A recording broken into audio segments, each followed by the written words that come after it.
Alright, so in this video, I'm going to be sharing with you one of my go-to strategies for writing a melody whenever I'm stuck with writer's block. As a quick disclaimer, there are literally countless different ways to write melodies, and this is by no means the only one you will ever need. But if you ever find yourself stuck trying to put a melody to chords and nothing's coming to mind, the tips in this video can get you back on track in no time.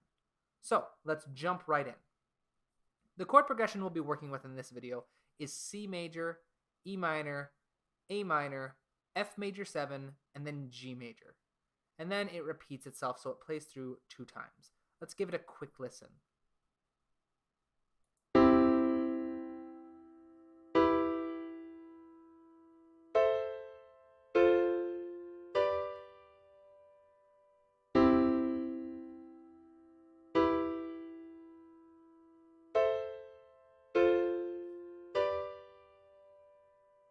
Alright, so step 1 is to write out your chord progression, which we've done, and then voice lead it if you want to. If you want to learn more about voice leading, there's a link in the description of this video, but for the sake of time, I'm just going to fast forward through this part.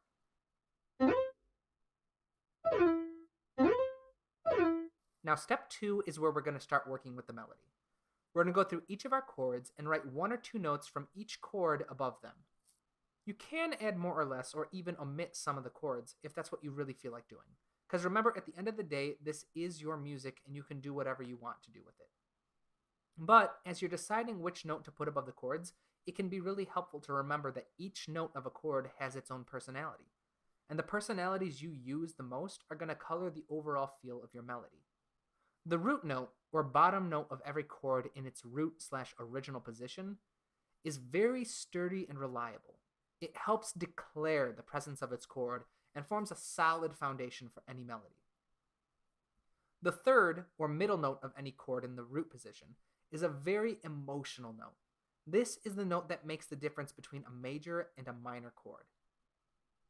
So the third of a major chord is going to sound very cheerful and happy. The third of a minor chord will sound very melancholy and sad. Using this note in your melody will help drive home the emotion of each chord you're using. The fifth, or top note of a chord in its root position, is a very fun and safe note to use. It's not as solid as the root, but it's still dependable and can be a little bit more enjoyable to hear when used early on in a melody. Finally, anything above the fifth sounds floaty and ambiguous. It'll be colored by the personalities of the notes around it. So let's apply some of this. So over the first chord, let's put a G first, to start on a fun note. But then I'm immediately going to put down a C to help drive home the presence of the C major chord that's starting off the progression. Next, I'm going to start with the G over the E minor chord to help bring home some of the emotion. But then I'll go right back up to a B to bring back some of the fun. After that, let's go to the A, and then right back up to the E, so we don't get too melancholy in this melody. And then straight back down to the B, which has a happy emotion, so I'm going to let it ring out for the entirety of the chord. Now let's repeat the G and the C from the beginning, because a little repetition never hurt. Then let's squeak back up to the E to help have a solid foundation for this chord before ending on a long C, which will start off emotional and then resolve to being fun.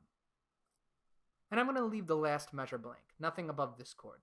Partially because I feel like it, and the other half of me is just because I think a nice break would be in order before the chord progression starts over, and this melody either repeats itself or gets built on. And that's it. We now have a fully functioning skeleton for our melody, and we're done with step 2. Before moving on, I do want to address that you really don't need to put that much time into this step. You can put as much or as little thought as you want into it, even going as far as to just slap random notes in there, just as long as they belong to the chords beneath them. If they do, you can make them work. Step 3 is to go back to the beginning. We're going to mute our chords and listen to the skeleton melody that we just wrote. As we listen, we're going to try and visualize where we want to go with this melody and how we want to develop it.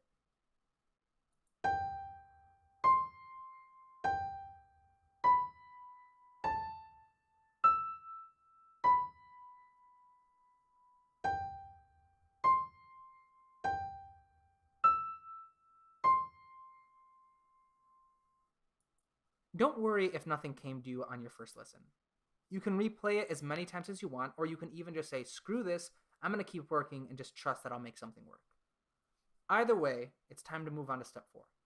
Step 4 is to return to the first chord and try to build on our melody just a little bit. The goal is to come up with a motif, which is a short musical idea that we can repeat and build on throughout our melody.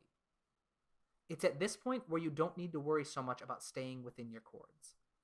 Having listened to this, I know that there are 2 things I want to do.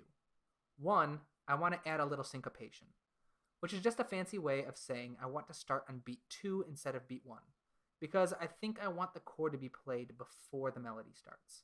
And 2, I want to add a note between the G and the C to break up some of the distance between them.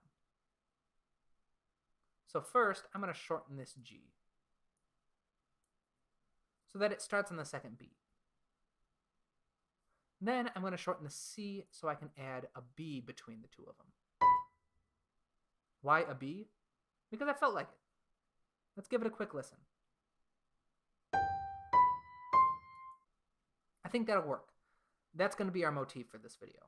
Step 5 is to start playing with this motif. You can repeat it, transform it, shorten it, lengthen it, basically do anything you want to do to it. But for the sake of simplicity, we're going to just stick to 2 options. We can repeat it, or we can vary it a little bit. And by vary, I mean change it just enough that it sounds different, but is still recognizable to anyone who knows to look for a motif. So since our next chord already has 2 notes from our motif, the G and the B, I'm going to repeat it. Which means I'm going to shorten the G, shorten this B, and add a quick C. I don't want things to get too boring or predictable though, so I'm going to vary it next instead of repeating it a 3rd time. So starting with the A, let's shorten it so it still starts on the offbeat. And then we'll jump up to the E to add some variability, which I'm going to leave longer to add even more variability. Before, we're going to come back down, just like our motif does, to the D, which is the note from our next chord that is closest to the E. Since we added the D, we're going to have to shorten this B so we don't have 2 notes playing at the same time in our melody. I think we could still use a little bit more variability. So let's follow our 3-note motif, but this time, let's just walk down to the G. So let's add a C here. We'll shorten that B. And then to the A, shorten the B again, which brings us down to the G. So you'll see over here we've got the 3 notes going up, and here we've still got 3 notes, each the same length, but this time they're going down. So it's still somewhat recognizable as our motif. I think it's safe at this point to add another repetition, so let's slap in our motif before ending things on one last variation. In our final variation, we're going to shorten this G again before jumping all the way up to the E, and then let's just end on the C, since that's the tonic, or the home note of the scale that all our chords come from. And it's a very good place to end things. There we go. That's it for step 5. We're super close to our melody now. Step 6 is to just re-listen to it and make changes as we see fit, adding the final touches, so to say. At this point, it just comes down to your ear and your personal tastes. You can say that you're done whenever you feel that you are. I'm going to fast forward this part and then let you know afterwards the changes I made before playing it one last time. So now I have my completed melody. The changes I made were pretty simple. I just lengthened the C in the motif so it could go right into the G. I also shortened the E and lengthened the D in the first variation to make it a little more similar to the original motif, where we had 2 short notes followed by a long one. Finally, I shortened the second E and the final C so that I could add a D between the 2 of them and bridge the distance between them. The jump between the G and the E was already pretty large, and I didn't want another jump right after it. As an added bonus, this helped add a little bit of variety to an earlier variation. So instead of going to A, E, D, we did G, E, D. And that's it. All of these decisions were just made on a whim. I thought of what might work nice, and I made the changes as I saw fit. This might sound intimidating when you first start off, but I promise that the more you practice writing your own music, the easier and more naturally this will come to you. So let's give this a final listen.